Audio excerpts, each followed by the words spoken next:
Welcome to The Hypnotist, the show that gives you inside access to cutting-edge hypnosis with real clients facing genuine issues.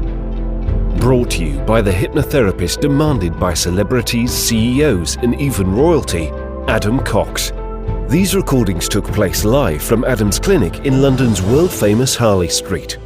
This podcast features powerful hypnosis, so do not listen while driving or operating machinery. This recording is not suitable for those with epilepsy or severe mental health issues. So, get yourself comfortable and enjoy today's episode of The Hypnotist. Hi, it's Adam here, and in today's episode of The Hypnotist, we're going to be doing a hypnosis session based on the theme of consciousness and doing some research about, things in literature and things in poetry that link to consciousness. There was a particular poem by William Blake that I thought encapsulated a lot of the sentiment of how do we figure out what is even happening in the world. And really consciousness is our ability to have a sense of who we are in relation to other things.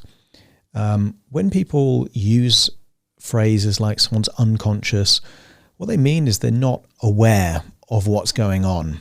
It might be because they're in a coma, might be because they've been knocked out or they're asleep, but they're not conscious of what's happening. They're not aware of what's happening in the world.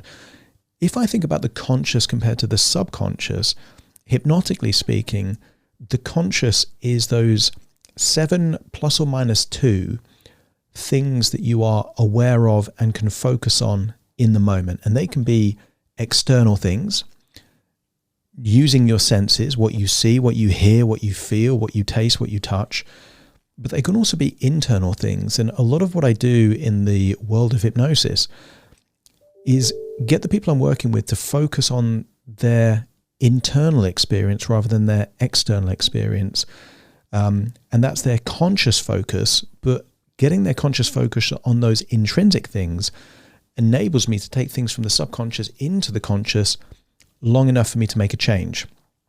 Now, this poem called Auguries of Innocence by William Blake, very old poem, gets a sense of what can happen in your own consciousness. And effectively, within your consciousness, within your imagination, anything is possible. And I think that's why this prose really, connected with me hypnotically, because so much of it crosses over with just the power of the imagination. So find a quiet place where you won't be disturbed, relax, and enjoy the session.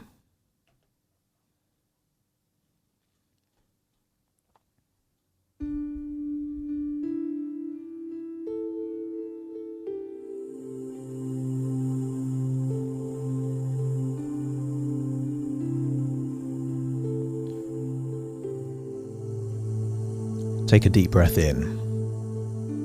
And as you breathe in a resourceful feeling of relaxation. And as you exhale, just get a sense that any stress, any worries, any tension is leaving your body as you exhale.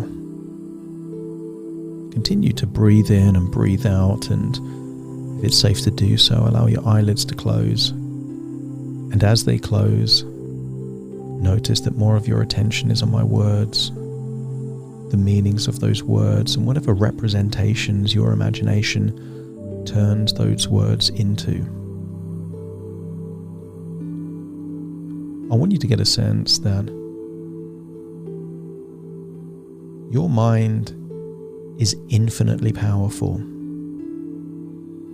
Things that can't happen in reality can happen within your imagination and within your consciousness. And part of that comes from your ability to harness all of that power within your subconscious. And I wonder what it would be like to see a world in a grain of sand, and a heaven in a wild flower? What if you could hold infinity in the palm of your hand and eternity in an hour? A robin redbreast in a cage puts all heaven in a rage. A dove house filled with doves and pigeons shudders hell through all its regions. A dog starved at his master's gate predicts the ruin of the state. A horse missed upon the road calls to heaven for human blood. Each outcry of the hunted hare, a fibre from the brain does tear. A skylark wounded in the wing, a cherubim does cease to sing.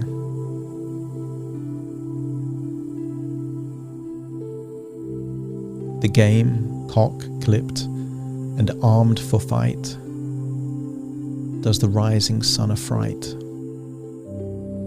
Every wolf's and lion's howl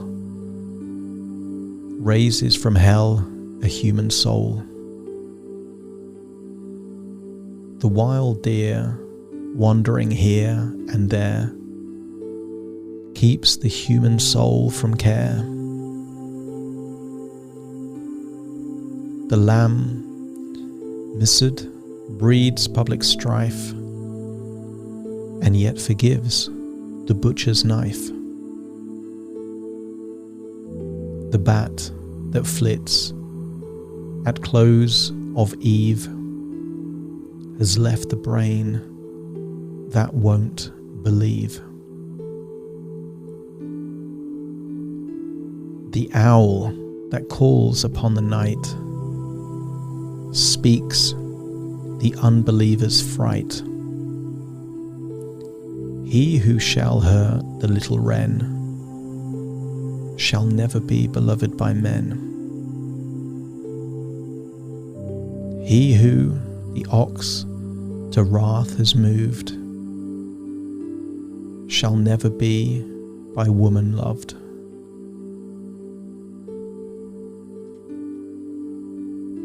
The wanton boy that kills the fly shall feel the spider's enmity. He who torments the chaffer's sprite weaves a boa in endless night. The caterpillar on the leaf repeats to thee thy mother's grief. Kill not the moth nor butterfly, for the last judgment draweth nigh. He who shall train the horse to war shall never pass the polar bar. The beggar's dog and widow's cat, feed them and thou wilt grow fat. The gnat that sings his summer song poison gets from slander's tongue.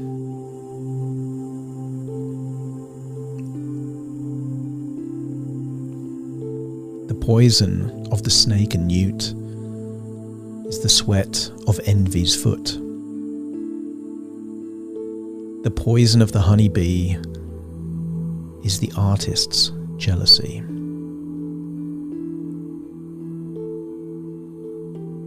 The prince's robes and beggar's rags are toadstools on the miser's bags. A truth that's told with bad intent beats all the lies you can invent. It is right, it should be so. Man was made for joy and woe, And when this we rightly know, through the world we safely go. Joy and woe are woven fine, a clothing for the soul divine. Under every grief and pine runs a joy with silken twine. The babe is more than swaddling bands throughout all these human lands. Tools were made and born were hands. Every farmer understands. Every tear from every eye becomes a babe in eternity. This is caught by females bright and returned to its own delight.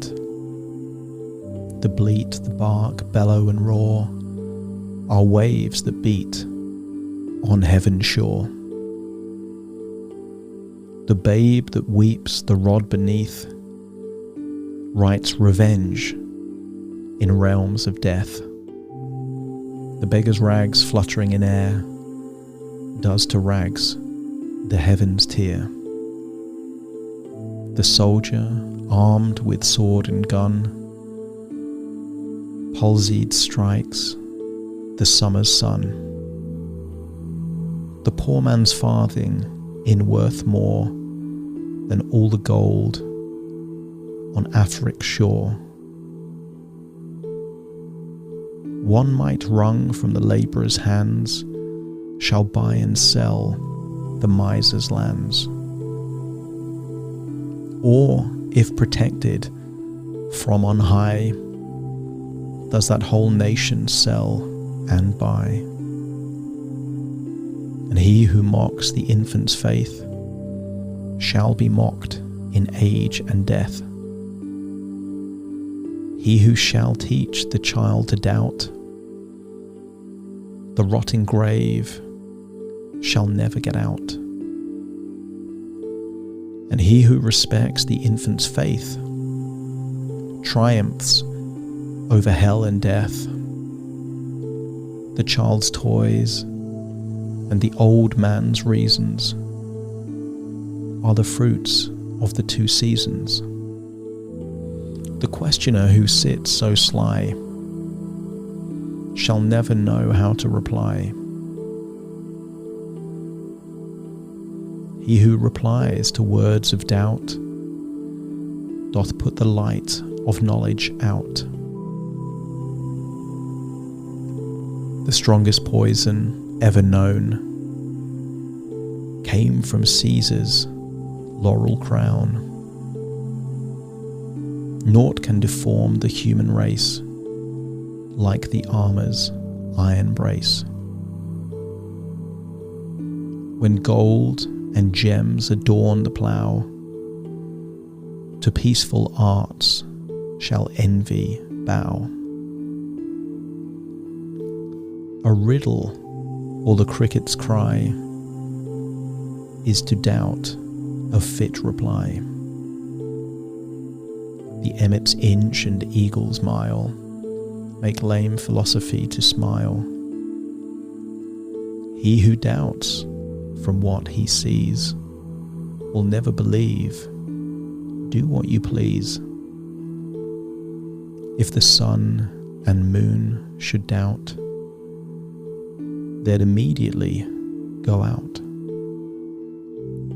To be in a passion you good may do, but no good if a passion is in you. The whore and gambler by the state, licensed, bill that nation's fate. The harlot's cry from street to street shall weave old England's winding sheet.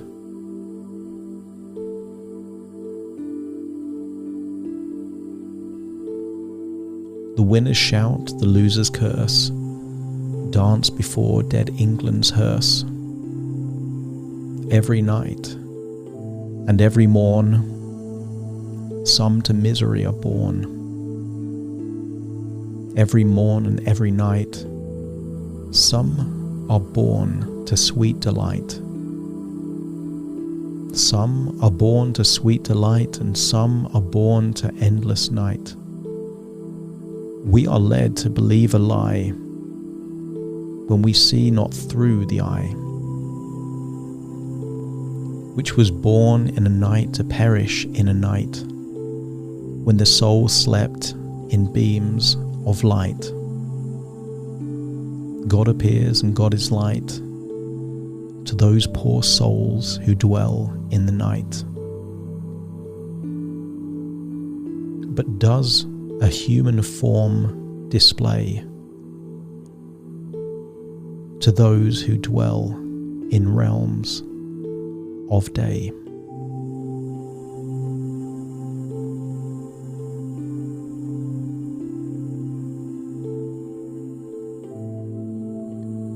Allow the power of your subconscious mind to create the infinite resources needed to allow whatever useful changes will enable you to evolve, adjust, refine and change to the person that you are capable of being. I want you to think of the power of your subconscious mind to see a world in a grain of sand, to see a heaven in a wild flower. What if holding infinity in the palm of your hand is the infinite potential that you are capable of? Eternity in an hour is your ability to shift time within your mind and teleport back and forward in time to the past and the future. Harness that power. Remember the memories that you can extract resources from and picture a future that gravitates you towards something spectacular for you. It's now time to return fully to the present. No longer eternity, no longer infinity, but to the present in your own body. Take a deep breath in through your nose and out through your nose. Just wiggle your fingers, wiggle your toes, get a sense that all parts are firmly in the present and that you've unlocked resources to tap into your infinite potential.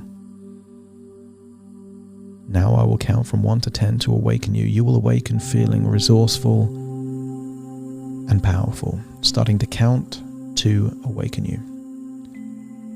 1, 2, 3, waking up. 4, 5, 6, more alert.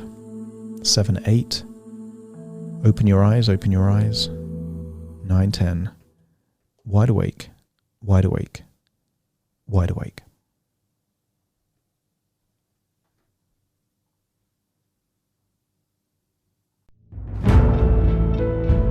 Thank you for listening to The Hypnotist with Adam Cox, the show that gives you inside access to cutting-edge hypnosis with real clients facing genuine issues. To automatically receive the latest episodes, please subscribe. If you'd like to support the show, please share this episode with just one friend you think it could help.